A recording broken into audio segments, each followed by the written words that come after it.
नमस्कार, जय हिंद। आज हम एक ऐसी सीरीज उत्तराखंड के संदर्भ में शुरू कर रहे हैं जो पैटर्न हमारे आयोगों ने बनाया है और प्रॉपर अब जो क्वेश्चन नए बनाने लगे हैं उस टाइप के क्वेश्चन मैं आप लोगों के लिए लेकर आया हूँ। ध्यान से वीडियो को देखना है, कोशिश कीजिए, अटेम्प्ट कीजिए और लगभग 30 प्लस क्वेश्चन हम डिस्कस करेंगे। आप अटेम्प्ट कीजिएगा और देखिए कि आप कितने मार्क्स इसमें ला पा रहे हैं, किस तरह की आपकी तैयारी है, कितना डीप आपने उत्तराखंड को पढ़ा है।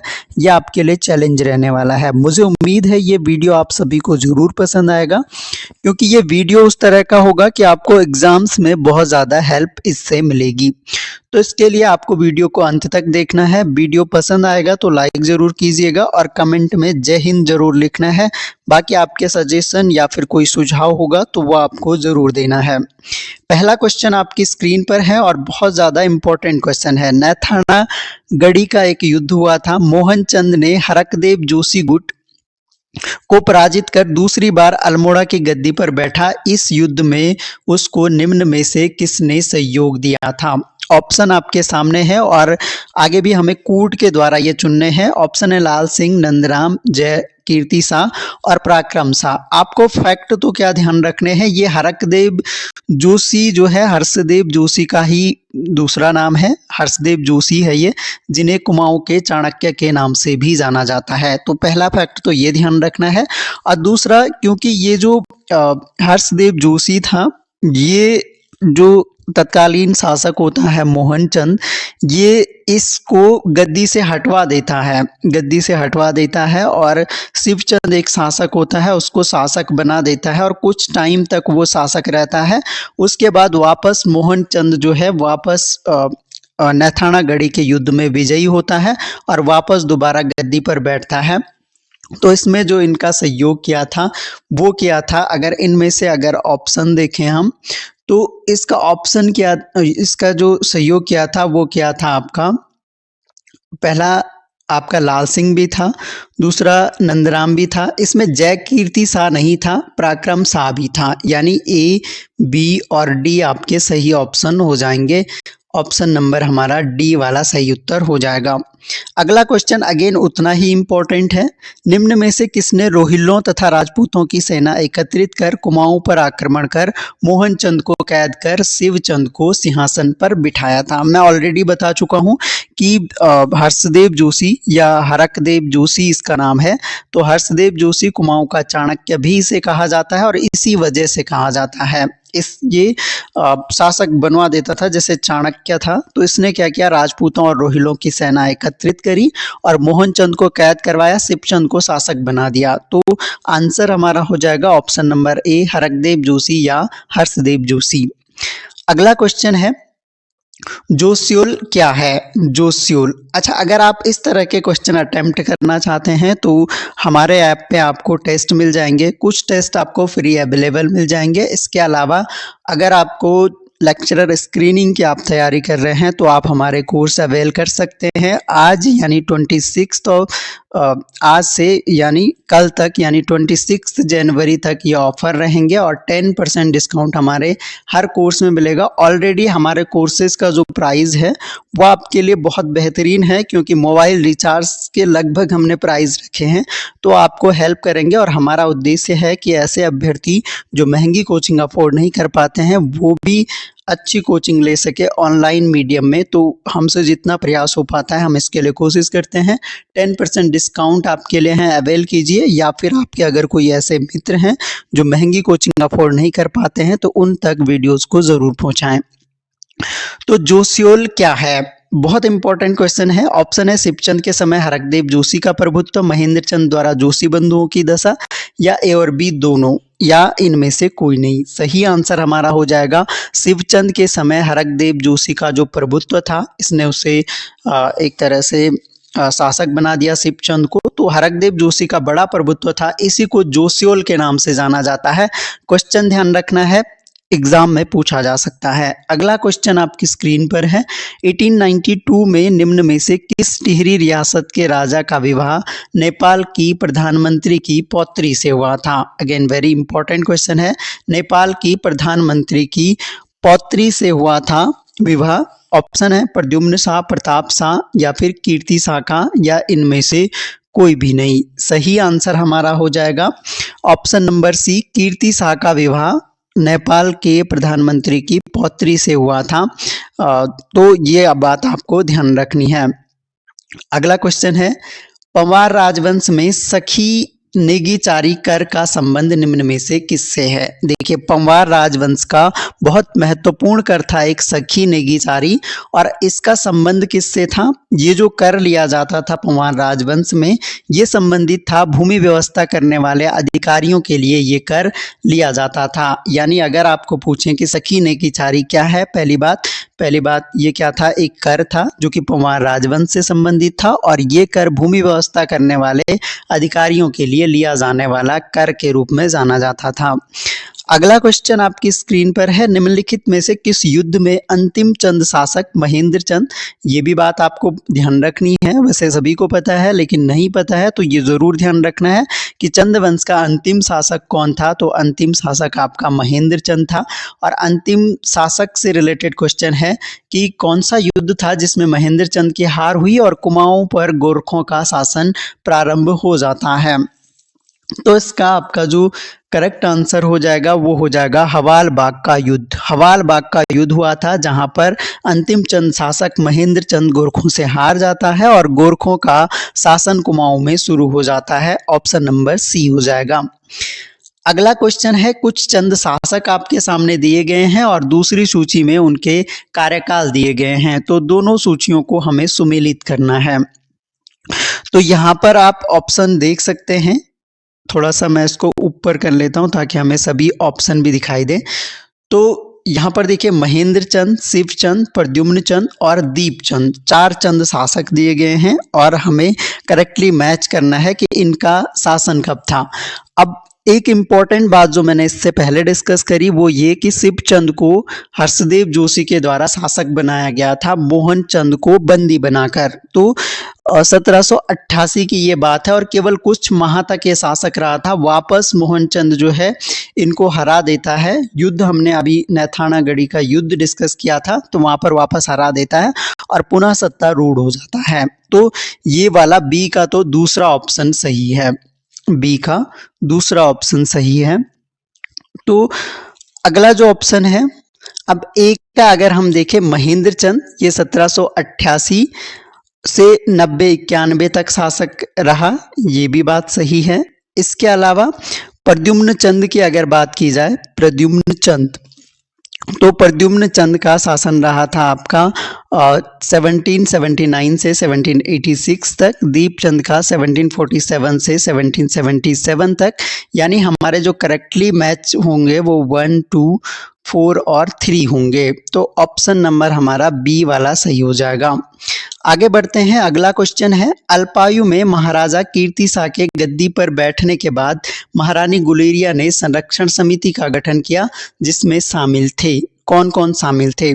तो महारानी गुलेरिया इनकी संरक्षिका थी, महाराजा कीर्ति शाह की अल्प आयु में ये गद्दी पर बैठता है और इस संबंध में महारानी गुलेरिया एक संरक्षण समिति का गठन करती है जिसमें शिवदत्त डंगवाल थे, केवल राम तिवारी थे, केवल राम रतूड़ी थे, भक्त दर्शन इसका पार्ट नहीं थे, विश्वेश्वर दत्त सकलानी भी इसके पार्ट थे।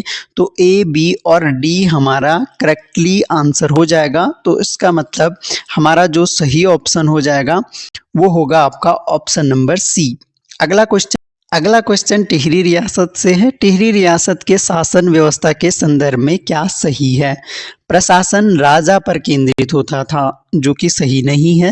राजा के सहयोग हेतु वर्तमान में मंत्रिमंडल की तरह काउंसिल का गठन, तो वर्तमान की मंत्रिमंडल की तरह काउंसिल का गठन भी यहाँ नहीं होता था। वजीर और दीवान राज्य के 2 प्रमुख पद थे, जो कि बिल्कुल सही बात है। और डी है कि उपरोक्त में से केवल सी विकल्प ही सही है। तो यानी हमारा आंसर जो हो जाएगा वो ऑप्शन नंबर डी हो जाएगा। चलिए अगले क्वेश्चन की बात करते हैं। पंवार राजवंश में वह कर जिसमें उपज का एक भाग राजकोष में जमा किया जाता था उसे कहा जाता था। पंवार राजवंश की बात की जा रही है कि उपज का एक भाग राजकोष में जमा करना होता था, उस कर को क्या कहा जाता था। तो इस क्वेश्चन का जो सही आंसर हो जाएगा, इसे कहा जाता था बैकर। बैकर पंवार राजवंश में ऐसा कर था जिसमें उपज का जो भी उपज होती थी उसका एक भाग राजकोष में जमा करना होता था। ये बात आपको ध्यान रखनी है। अगला क्वेश्चन है, निम्नलिखित में से कौन सा चंद शासक 2 बार सिंहासन रूढ़ हुआ? तो हमने शुरू में डिस्कस किया था कि मोहन चंद सिंहासन पर 2 बार सत्तारूढ़ हुआ था। तो एकमात्र जो चंद शासक जिसने 2 बार सिंहासन रूढ़ हुआ वो मोहन चंद था। ऑप्शन नंबर ए हमारा करेक्ट आंसर हो जाएगा। अगला क्वेश्चन है, निम्नलिखित किस घटना को उत्तराखंड के इतिहास में गोरख्याल के नाम से जाना जाता है? गोरख्याल पूछ लेता है या कभी एग्जाम में गोरख्याली लिख के आता है, तो गोरख्याली कहा जाता था। जो गोरखा शासक थे उनके द्वारा जो अत्याचारी शासन किया गया, इसी को गोरख्याली नाम दिया गया था या गोरख्याल नाम से जाना जाता है। अगला क्वेश्चन है, नरेंद्र शाह के शासनकाल में निम्न में से कब पटवारियों को थानेदारी का अधिकार दिया गया था? पटवारियों को थानेदारी का अधिकार दिया गया था 1942 में नरेंद्र शाह के शासनकाल में। अगला क्वेश्चन है, तराई क्षेत्र पर अधिकार के संदर्भ में गरुड़ ज्ञानचंद ने निम्न में से किसको खिल्लत प्रदान की थी? तो खिल्लत प्रदान की थी गरुड़ ज्ञानचंद ने, और इनमें से उसका सेनापति था नीलू कठायत, जो कि काफ़ी फेमस है। एग्जाम में क्वेश्चन बन चुका है कि नीलू कठायत जो है ये क्या थे? तो एक सेनापति थे ये चंद शासन में। ऑप्शन नंबर बी हमारा करेक्ट आंसर हो जाएगा। तो गरुड़ ज्ञानचंद ने इन्हें खिल्लत की उपाधि दी थी सेनापति नीलू कठायत को। अगला क्वेश्चन है, गोरखाकालीन वह कर जो शुभ अवसरों पर शादी विवाह के समय लिया जाता था। अब यहाँ से आपको कुछ इंपॉर्टेंट बातें ध्यान रखनी है कि शादी विवाह के समय लिया जाने वाला कर कहलाता था टीका भेंट। टीका भेंट कर हो गया शादी विवाह के समय। और अगर हम बात करें सलामी कर की, तो ये एक तरह का नजराना होता था। एक तरह का नजराना होता था जो कि उच्च अधिकारियों से मुलाकात के समय या उनसे मिलने के समय उनको देना होता था। तो ये एक तरह का नजराना कर था आपका सलामी कर। तिमारी कर की बात की जाए, ये गोरखा कर काफ़ी इम्पोर्टेंट है। अभी हाल ही में जो कनिष्ठ सहायक का एग्जाम हुआ उसमें पूछ लिया गया था तिमारी मिझारी ये क्या है, तो वो तो सिंपल सा क्वेश्चन बन गया था। लेकिन कभी पूछा जा सकता है कि ये तिमारी किस तरह का कर था। तो तिमारी जो कर था ये फौजदार को 4 आना, तिमारी कर में ये व्यवस्था थी कि जो फौजदार है उसे 4 आना दिया जाता था, और जो सूबेदार होता था राज्य का उसे 2 आना दिया जाता था। तिमारी कर में ये व्यवस्था की गई थी। इसके अलावा मांगा कर भी ध्यान रखिएगा। मांगा कर का संबंध था, ये युद्ध के समय लिया जाने वाला कर था मांगा कर। ये कुछ बातें आपको गोरखा कालीन करों के बारे में ध्यान रखनी है। वह प्रथम पंवार शासक जिसका जिक्र जहांगीरनामा में उपलब्ध है, ये काफ़ी इम्पोर्टेंट क्वेश्चन है। तो ये जो शासक था जिसका जिक्र जहांगीरनामा में है वो श्याम शाह है। श्याम शाह शासक था जो जहांगीर के दरबार में गया था। जहांगीर के दरबार में गया था और इसने हाथी घोड़े वहाँ पर भेंट किए थे। तो श्याम शाह का जिक्र आपका जहांगीरनामा में उपलब्ध है, श्याम शाह। अगला क्वेश्चन है, निम्नलिखित में से किस पंवार शासक की आज्ञा से शंकर गुरु ने वास्तु शिरोमणि नामक ग्रंथ की रचना की थी? वास्तु शिरोमणि नामक जो ग्रंथ की रचना की थी शंकर गुरु ने। ये भी क्वेश्चन पूछा जा सकता है कि वास्तु शिरोमणि के रचनाकार कौन है, तो वो शंकर गुरु हैं। और किसके आज्ञा से करी थी? तो इसका आंसर आपका हो जाएगा श्याम शाह। श्याम शाह के आज्ञा से वास्तु शिरोमणि की रचना हुई और रचनाकार थे शंकर गुरु। अगला क्वेश्चन है, चंद शासक विक्रम चंद के समय निम्न में से किसने माल क्षेत्र पर आक्रमण किया था? तो विक्रम चंद के समय पर जो आक्रमण किया था ये किया गया था आपका मुबारक शाह के द्वारा। सी ऑप्शन करेक्ट हो जाएगा। अगला क्वेश्चन है, संपूर्ण उत्तराखंड राज्य के संदर्भ में भूमि बंदोबस्त करने का प्रयास निम्न में से किस चंद शासक को जाता है? अगेन वेरी वेरी इंपॉर्टेंट ये क्वेश्चन है। चंद शासकों से रिलेटेड काफ़ी क्वेश्चन एग्जाम में आपके बनते हैं, और इस क्वेश्चन का जो करेक्ट आंसर है रतन चंद वो शासक है जिसका संबंध भूमि बंदोबस्त से है या भूमि बंदोबस्त करने के प्रयास से है, तो भूमि बंदोबस्त करने का जो प्रयास किया संपूर्ण उत्तराखंड में वो रतनचंद के द्वारा किया गया था। अगला अगेन फिर से गोरखाकालीन करों के संदर्भ में क्या सही नहीं है वो हमें चुनना है। अभी मैंने आप लोगों को बताया था कि मांगा जो कर था, मांगा कर के बारे में बताया था कि ये युद्ध के समय लिया जाने वाला कर था। तो हमें आंसर तो हमारा मिल गया, ये युद्ध के समय लिया जाने वाला कर था। तिमारी कर भी बताया कि फौजदार को 4 आना और सूबेदार को 2 आना देने पड़ते थे। सलामी कर में बताया कि ये एक प्रकार का नजराना था जो उच्च अधिकारियों से मिलने के लिए। पुंगाड़ी कर जो है भूमि कर था गोरखाकालीन का, और सैनिकों का वेतन इस कर से दिया जाता था। क्वेश्चन आपको ऐसे भी पूछा जा सकता है कि गोरखा काल में सैनिकों का वेतन कौन से कर से दिया जाता था, तो पुंगाड़ी नामक कर से दिया जाता था। इस क्वेश्चन का आंसर ऑप्शन नंबर डी हो जाएगा। निम्नलिखित किस चंद शासक ने पंवार वंश के अजयपाल को पराजित कर लोहबागढ़ी को जीता था? लोहबागढ़ी को किसने जीता था? पंवार वंश के अजयपाल को पराजित करके। इंपॉर्टेंट क्वेश्चन है। कीर्तिचंद, भारतीचंद, अभयचंद या फिर रुद्रचंद? सही आंसर आपका हो जाएगा कीर्तिचंद के द्वारा अजयपाल को हराया गया था, लोहाबगढ़ी को जीता था। अगला क्वेश्चन है। बद्रीदत्त पांडे के अनुसार चंद राजा कीर्तिचंद एवं पंवार राजा के समय कुमाऊं एवं गढ़वाल की सीमा का निर्धारण किया गया था। यानी बद्रीदत्त पांडे ने कहा है कि उस दौरान चंद राजा थे कीर्तिचंद, और गढ़वाल के राजा हमें पूछे गए हैं कि गढ़वाल के राजा कौन थे जिस समय कुमाऊं एवं गढ़वाल की सीमा का निर्धारण किया गया था। तो इस क्वेश्चन का जो सही आंसर है वो है राजा अजयपाल। तो गढ़वाल का शासक था उस समय पर अजयपाल, और उस समय ही क्या किया गया, गढ़वाल और कुमाऊं के बीच की सीमा का निर्धारण किया गया था। तो कीर्तिचंद और अजयपाल, दो, गढ़वाल का शासक अजयपाल और कुमाऊं का शासक कीर्तिचंद। टिहरी रियासत के राजा सुदर्शन शाह का सभासार नामक ग्रंथ निम्न में से किस भाषा में है? इंपॉर्टेंट क्वेश्चन ये है। सभासार जो है सुदर्शन शाह का ग्रंथ है, ये एक तरह का मुक्तक काव्य है। ये भी आपको क्वेश्चन पूछा जा सकता है कि सभासार जो ग्रंथ है वो किस तरह का ग्रंथ है, तो ये एक तरह का मुक्तक काव्य है जो कि इन्होंने ब्रज भाषा में लिखा था। ब्रज भाषा में इन्होंने ये लिखा था। तो सही आंसर हमारा हो जाएगा ऑप्शन नंबर डी। अगला क्वेश्चन है। विभिन्न मुस्लिम इतिहासकारों ने तराई भाबर क्षेत्र के लिए अलग अलग शब्दों का प्रयोग किया है। इस संदर्भ में सूची 1 को सूची 2 से मिलान कीजिए। अब ये आपने पढ़ा होगा उत्तराखंड के इतिहास में, इब्न बतूता ने इसके लिए कराचल कहा था।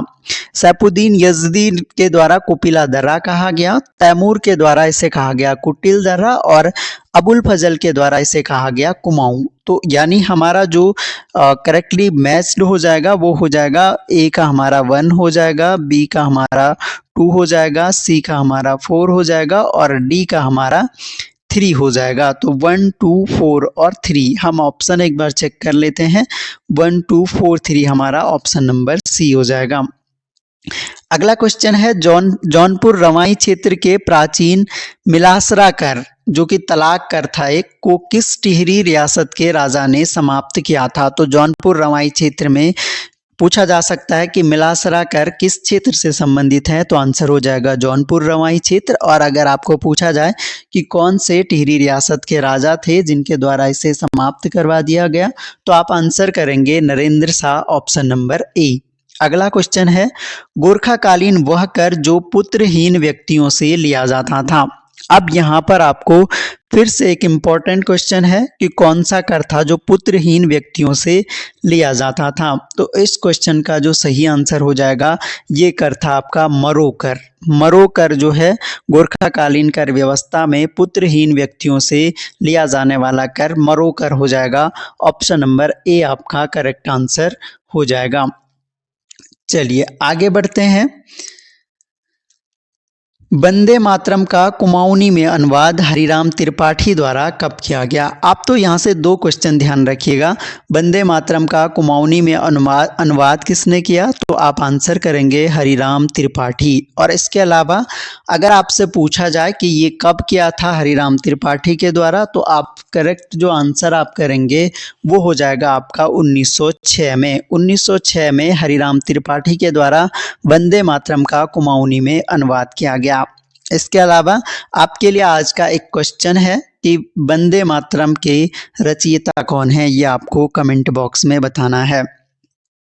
अगला क्वेश्चन है 1789 ईस्वी में पंवार राजा एवं चंद राजा के बीच हुए युद्ध में चंद राजा मोहन चंद पराजित होकर निम्न में से कहाँ शरण ली थी? तो मोहन चंद ने पराजित होकर कहाँ शरण ली थी? ऑप्शन आपके सामने है और करेक्ट आंसर जो है इसका ये हो जाएगा रामपुर के नवाब फैजुल्ला खां के यहाँ पर मोहनचंद शरण लेता है। अगला क्वेश्चन देखते हैं, निम्न में से कौन सा पंवार वंश का राजा था जिसने पंवार तथा कुमाऊं दोनों के राज्य सिंहासन पर आरूढ़ हुए? पंवार नहीं गढ़वाल होना चाहिए। तो जो गढ़वाल और कुमाऊं दोनों के राज सिंहासन पर आरूढ़ हुआ वो व्यक्ति था आपका प्रद्युम्न शाह। गढ़वाल में ये प्रद्युम्न शाह के नाम से गद्दी पे बैठता है और कुमाऊं में इसने प्रद्युम्न चंद के नाम से शासन किया है। दोनों ही बातें आपको ध्यान रखनी है। अगला क्वेश्चन और आखिरी क्वेश्चन हमारे आज के वीडियो का रहेगा, प्रद्युम्न शाह प्रद्युम्न चंद नाम से कब तक कुमाऊं राज्य क्षेत्र का राजा रहा था? तो अगेन इंपॉर्टेंट क्वेश्चन है, ऑप्शन आपके सामने है और करेक्ट जो आंसर आपका हो जाएगा ये हो जाएगा 1779 से 1786 तक प्रद्युम्न चंद कुमाऊं क्षेत्र का राजा रहा था। ऑप्शन नंबर सी हमारा सही उत्तर हो जाएगा।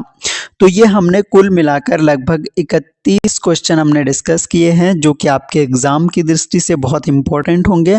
आपको वीडियो सेशन कैसा लगा ये कमेंट बॉक्स में ज़रूर बताइएगा। इसके अलावा आपके कुछ सजेशंस हो तो वो भी ज़रूर बताइए और आपके कितने मार्क्स आए अपना स्कोर भी आप कमेंट बॉक्स में बताइएगा। Thanks a lot for listening. मिलते हैं नेक्स्ट वीडियो में, तब तक के लिए जय हिंद।